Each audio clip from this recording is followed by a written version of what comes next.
वेद सब सत्य विद्याओं का पुस्तक है। वेद का पढ़ना पढ़ाना और सुनना सुनाना सब आर्यों का परम धर्म है। ओम स्तुता मया वरदा वेदमाता प्रचोदयन्तां पावमाने द्विजानम् आयो प्राणं प्रजां पशुं कीर्तिं द्रविणं ब्रह्मवर्चसं मह्यं दत्त्वा व्रजत ब्रह्मलोकम्। इदानीं वेदपाठो भविष्यति। अद्य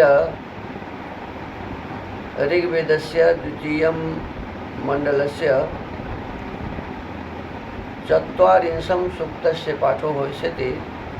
पाठमानमन्त्रस्य सोमापूषणा जनना इत्येतानि प्रथमानि पदानि सन्ति। अब वेद पाठ होगा। आज ऋग्वेद के दूसरे मंडल के 40वें सूक्त का पाठ किया जाएगा। पाठ किए जाने वाले मंत्र के सोमापूषणा जनना ये प्रारंभिक पद हैं। इस सूक्त के ऋषि हैं गृत्समदः, देवता सोमापूषणा वदितिश्च। छंदः 1-3 का त्रिष्टुप, 2 का विराट त्रिष्टुप, 4 का स्वराट पंक्ति, 5 और 6 का निश्चित त्रिष्टुप। स्वर है 1 से 3, 5 और 6 का देवता और 4 का पंचमः। ओम सोमापूषणा जनना रयीणां जनना दिवो जनना पृथिव्याः जातौ विश्वस्य भुवनस्य गोपौ देवा अकृण्वन्न मृतस्य नाभिम्। ओम इमौ देवौ जायमानौ जुषन्ते मौ तमांसि गुहतामजुष्टा आभ्यामिन्द्रः पक्वमामास्वन्तः सोमापूषभ्यां जनदुश्रियासु। ओम सोमापूषणा रजसो विमानं सप्तचक्रं रथमविश्वमिन्वम् विषुवृतं मनसा युज्यमानं तं जिन्वथो वृषणा पंचरश्मिम्। ओम दिव्यन्यः सदनं चक्र उच्चा पृथिव्या मन्यो अध्यन्तरिक्षे तावस्मभ्यं पुरुवारं पुरुक्षुं रायस्पोषं विश्यतां नाभिमस्मे। ओम विश्वान्यन्यो भुवना जजान विश्वमन्यो अभिचक्षाण एति सोमापूषणा भवतं धियं मे युवाभ्यां विश्वाः पृतना जयेम। ओम धियं पूषा जिन्वन्तु विश्वमिन्नूरयिं सोमूरयि पतिर्दधातु अवतु देव्यदितिरनर्वा बृहद्वदेम विदथे सुवीराः। इति वेद पाठः। अथ वेद स्वाध्यायः। इदानीं वेद स्वाध्यायो भविष्यति। अद्य यजुर्वेदस्य सप्तमोऽध्यायस्य 22 मन्त्रस्य स्वाध्यायो भविष्यति। स्वाध्यायमानमन्त्रस्य उपयामगृहीतोऽसीन्द्राय इत्येतानि प्रथमानि पदानि सन्ति। अब वेद स्वाध्याय होगा। आज यजुर्वेद के 7वें अध्याय के 22वें मंत्र का स्वाध्याय किया जाएगा। स्वाध्याय किए जाने वाले मंत्र के उपयामगृहीतोऽसीन्द्राय ये प्रारंभिक पद हैं। ओम उपयामगृहीतोऽसीन्द्राय त्वा बृहद्वते वयस्वत उक्थाव्यं गृह्णामि यत्त इन्द्र बृहद्वयस्तस्मै त्वा विष्णवे त्वयि सते योनिरुक्थेभ्यस्त्वा देवेभ्यस्त्वा देवाभ्य यज्ञस्यायुषे गृह्णामि। इस मंत्र के ऋषि हैं उपयामगृहीतोऽसीत्यस्य वत्सारः काश्यप ऋषि, विश्वे देवा देवता, ब्राह्मणे त्रिष्टुप छंदः दैवतः स्वरः, कीदृशं जनं सेनापतिं कुर्यात् इत्युपदिश्यते। अब कैसे मनुष्य को सेनापति करे यह अगले मंत्र में कहा है।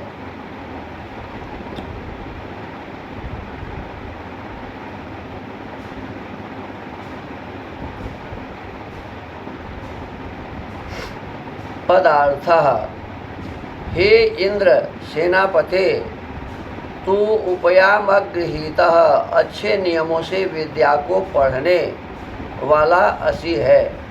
इस हेतु से बृहद्वते जिसके अच्छे बड़े बड़े कर्म हैं, वयस्वते और जिसकी दीर्घ आयु है, उस इंद्राय परम ऐश्वर्य वाले सभापति के लिए उक्थाभ्यम प्रशंसनीय स्तोत्र व विशेष शस्त्र विद्या वाले त्वा तेरा गृह्णामि ग्रहण जैसे मैं करता हूँ, वैसे यह जो तेरा बृहत् अत्यंत वयः जीवन है, तस्मै उसके पालन करने के अर्थ और विष्णवे ईश्वर ज्ञान व वेद ज्ञान के लिए त्वा तुझे गृह्णामि स्वीकार करता हूँ, और एषः यह सेना का अधिकार तेरा योनि स्थित होने के लिए स्थान है। हे सेनापते, उक्थेभ्यः प्रशंसा योग्य वेदोक्त कर्मों के लिए त्वा तुझे देवेभ्यः और विद्वानों व दिव्य गुणों के लिए देवाभ्यम उनके पालन करने वाले त्वा तुझको यज्ञस्य राज्य पालनादि व्यवहार के आयुष्य बढ़ाने के लिए गृह्णामि ग्रहण करता हूँ। भावार्थ।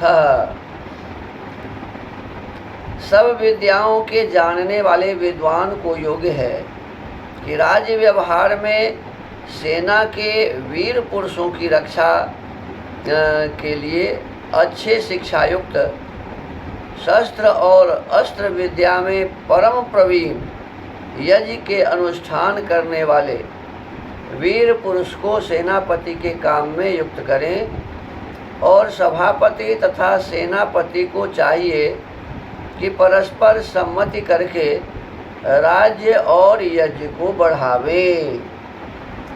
देखिए, इसमें कई बातें बताई गई है। सबसे पहले निर्देश दिया गया कि विद्वान जो योग्य हैं, विद्वान को यह चाहिए कि राज्य व्यवहार में जिस पुरुष को लगावे, कहते हैं वीर पुरुषों की रक्षा कैसे की जाए, अच्छे लोगों की रक्षा कैसे की जाए, तो उसके लिए शिक्षा युक्त, शस्त्र को ठीक से चलाने वाले, अस्त्र शस्त्र की विद्या में प्रवीण, जो ठीक से इस विद्या को जानते हैं, ऐसे लोगों को सेनापति आदि में लगाए। क्योंकि यदि खुद ही नहीं जानता रहेगा तो दूसरों को क्या सिखाएगा। आजकल ऐसे ही हो रहा है। जो व्यक्ति जिस विद्या को नहीं जानता है उसको उस विभाग में भेज दिया जाता है। ऐसे ऐसे व्यक्ति को शिक्षा मंत्री बना दिया जाता है जो शिक्षा के क्षेत्र में गति नहीं रखते। ऐसे व्यक्ति को सेनापति बना दिया जाए जिसको सेना के संचालन का ढंग ही पता न हो, अस्त्र शस्त्र का ज्ञान ही न हो, और उसे यदि मान लीजिए बना दिया जाता है सेनापति, तो फिर वो क्या करेगा। ऐसे ही मान लीजिए कोई व्यक्ति आर्य वीर दल का संचालन करता है। तो आर्य वीर दल सेना का एक अंग है। तो मान लीजिए उस वीर दल के जो सेना अध्यक्ष हैं, संचालक हैं, यदि उस सेना के संचालन का ढंग स्वयं नहीं आता है, यदि किसी अस्त्र शस्त्र को खुद ही नहीं जानता है, आसन व्यायाम प्राणायाम का ज्ञान खुद ही नहीं है, और उसको बना दिया जाए पूरे देश का संचालक, पूरे राज्य का संचालक, तो वह व्यक्ति क्या करेगा? विचार कीजिए। वो तो दूसरों के ऊपर में निर्भर रहेगा। दूसरा कोई आदेश देगा तो करेगा, दूसरा करवाने वाला मिलेगा तो कर सकता है, नहीं तो खुद नहीं कर सकता। और आज ऐसे ही लोगों को संचालक बना पूरे बिहार का आर्य वीर दल का संचालक बना दिया, पूरे देश का सेनापति बना दिया सेनाओं का, और उसे सेना का ज्ञान है ही नहीं, सेना के कर्तव्यों का ज्ञान है ही नहीं, अस्त्र शस्त्र चलाने का ढंग जानता ही नहीं है, तो वो क्या संचालन करेगा? तो यही विचार विशेष रूप से इसमें बताया गया है कि जो व्यक्ति विद्वानों के, श्रेष्ठ जनों के रक्षार्थ नियुक्त किया जाए, तो ऐसे रक्षा करने वाले को अस्त्र और शस्त्र की विद्या आनी चाहिए, उसमें वो प्रवीण हो। फिर आगे कहते हैं कि यज्ञ के अनुष्ठान करने वाले वीर पुरुष को सेनापति के काम में युक्त करे। माने यज्ञ के अनुष्ठान करने वाले जो वीर पुरुष हैं, ऐसे वीर पुरुष को सेना में सेनापति के काम में नियुक्त करे। और सभापति तथा सेनापति को चाहिए। अब सभापति का मतलब किसी भी क्षेत्र में जो मुखिया होता है, या राजा ऐसा कह लीजिए, तो ऐसे राजाओं को और सेनापति को क्या चाहिए? तो परस्पर सम्मति रखे।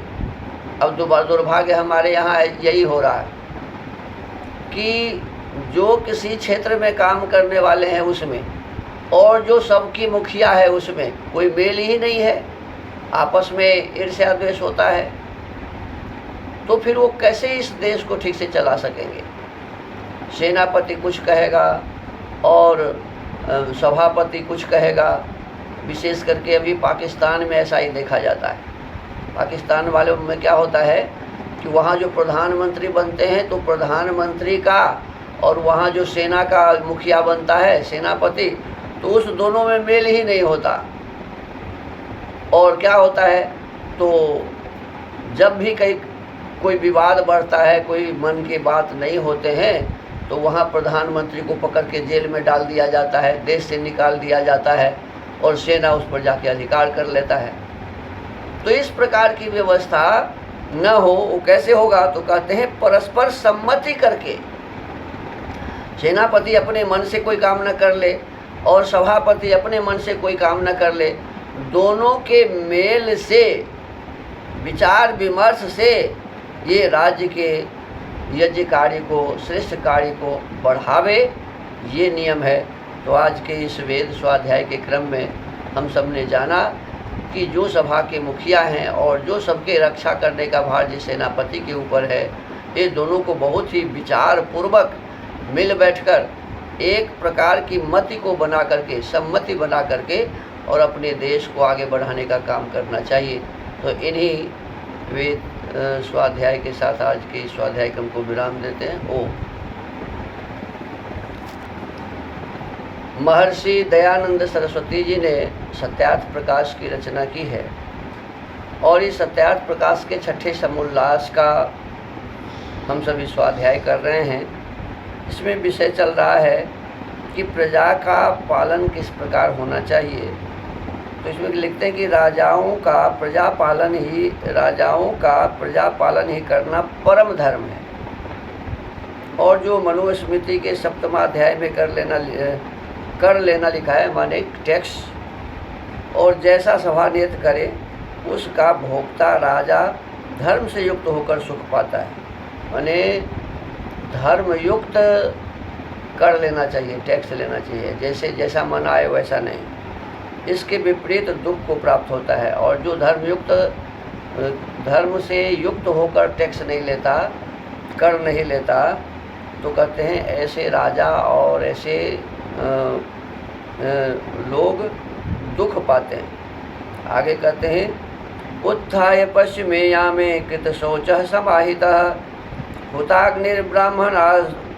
ब्राह्मणांश्चार्च्य प्रविशेत् स शुभां सभां तत्र स्थितः प्रजाः सर्वाः प्रतिनन्द्य विसर्जयेत् विसृज्य च प्रजाः सर्वाः मन्त्रयेत् सह मन्त्रिभिः गिरिपृष्ठं समारुह्य प्रासादं वारहो गतः अरण्ये निःशलाके वा मन्त्रयेद विभावितः यस्य मन्त्रं न जानन्ति समागम्य पृथक् जनाः सकृत्स्नां पृथिवीं भुङ्क्ते कोशहीनोऽपि पार्थिवः। अब कहते हैं कि जब पिछली प्रहर रात्रि रहे तब उठ शौच और सावधान होकर परमेश्वर का ध्यान, अग्निहोत्र, धार्मिक विद्वानों का सत्कार और भोजन करके भीतर सभा में प्रवेश करे।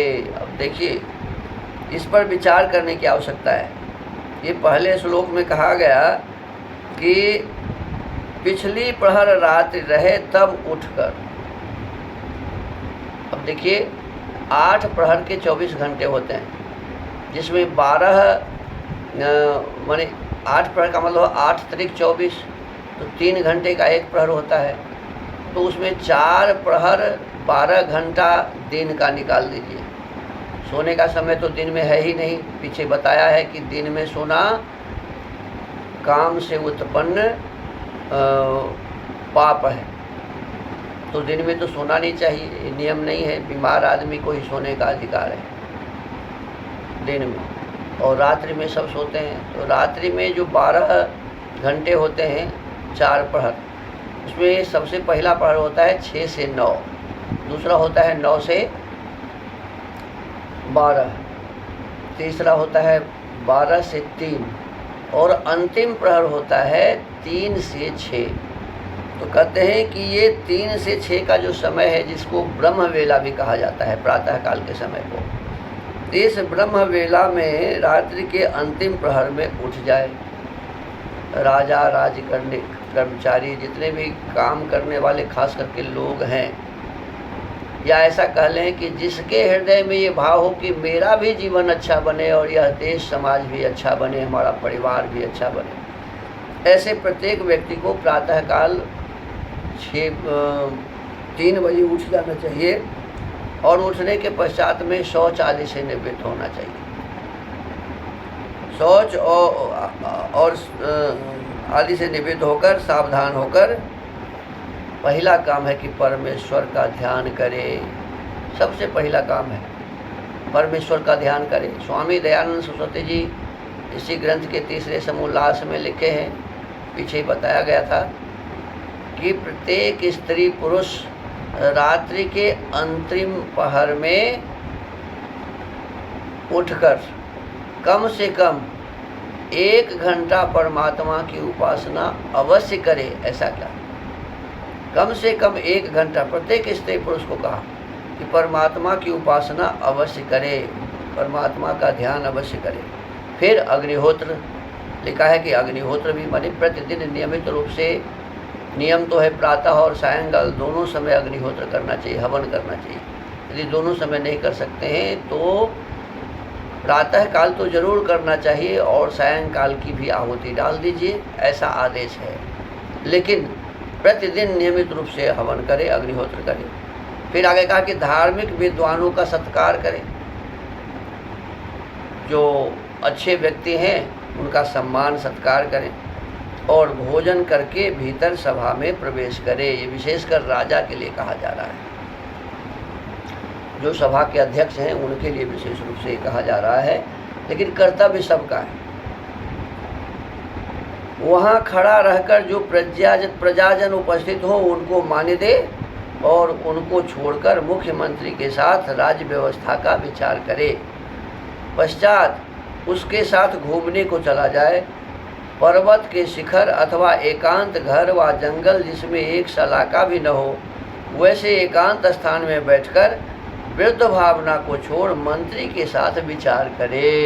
ये राजा का परम कर्तव्य है कि अपने मंत्री के साथ विशेषकर एकांत स्थान में बैठकर राज कार्य को किस प्रकार से सुंदर बनाया जाए, इस पर विचार करें। पश्चात उसके साथ घूमने को चला जाए, पर्वत के शिखर अथवा एकांत घर व जंगल जिसमें एक सलाका भी न हो, वैसे एकांत स्थान में बैठकर वृद्ध भावना को छोड़ मंत्री के साथ विचार करे। जिस राजा के गूढ़ विचार को अन्य जन मिलकर नहीं जान सकते, देखिए, जिस राजा के गूढ़ विचार को अन्य जन मिलकर नहीं जान सकते, अर्थात जिसका विचार गंभीर, शुद्ध, परोपकारार्थ सदा गुप्त रहे, वह धनहीन भी राजा सब पृथ्वी के राज्य करने में समर्थ होता है। इसलिए अपने मन से एक भी काम न करे कि जब तक सभासदों की अनुमति न हो। अब देख लीजिए कितनी बड़ी बात कही जा रही है। माने राजा को अपने मन से कुछ नहीं करना चाहिए। लिखा है कि सभासदों की अनुमति जब तक नहीं हो तब तक अपने मन से कोई भी कार्य नहीं करना चाहिए। तो इस प्रकार से हमें जो आदेश दिया जा रहा है, इस आदेश को हमें समझना चाहिए, जानना चाहिए। और देखिए, मनु महाराज आज से कितने दिनों पूर्व इस विधान को बनाए और इतनी सुंदर बातों को लोग समझ नहीं पाते हैं और मनुस्मृति को जलाते हैं। पढ़ते नहीं, समझते नहीं, जानते नहीं और मनुस्मृति के अच्छे बातों को भी वो जलाते हैं, गलत तरह से उसका लोगों को बताते हैं। तो हमको आपको इस पर विशेष विचार करना चाहिए। मनुस्मृति में जो प्रक्षिप्त श्लोक हैं उसको तो निश्चित रूप से नहीं पढ़ना चाहिए, उसको हटा देना चाहिए। और जो मनु जी के द्वारा लिखा हुआ अच्छे श्लोक हैं जिससे हमारा देश समाज ठीक होगा, हमारा जीवन ठीक होगा, ऐसे श्लोक को तो हमें ज़रूर पढ़ना चाहिए, अपने जीवन में धारण करना चाहिए। तो आज के सत्यार्थ प्रकाश के स्वाध्याय के क्रम को ही विराम देते हैं। ओम। महर्षि वाल्मीकि जी ने रामायण की रचना की है और इस वाल्मीकि रामायण के अयोध्या कांड के दूसरे सर्ग का हम सभी स्वाध्याय कर रहे हैं। और इस दूसरे सर्ग में पिछले दिनों बताया गया था कि यह निश्चय हो गया कि अब भगवान राम को राजा बनाया जाएगा। सभी अन्य राजाओं को बुलाकर उस सभा में ये घोषणा कर देते हैं। समस्त जन समुदाय की स्नेहमयी हर्षध्वनि सुनाई पड़ी यह सुनकर कि अब भगवान राम राजा बनेंगे। वह इतनी प्रबल थी कि समस्त पृथ्वी को कपाती हुई सी जान पड़ी। आगे कहते हैं, तस्य धर्मार्थ विदुषो भावमाज्याय सर्वशः ब्राह्मणा बल मुख्याश्च पौरजानपदैः सह समेत्य ते मंत्रयितुं समतागत बुद्धयः ऊचुश्च मनसा ज्ञात्वा वृद्धं दशरथं नृपम्। धर्म और अर्थ के ज्ञाता महाराज दशरथ के अभिप्राय को पूर्ण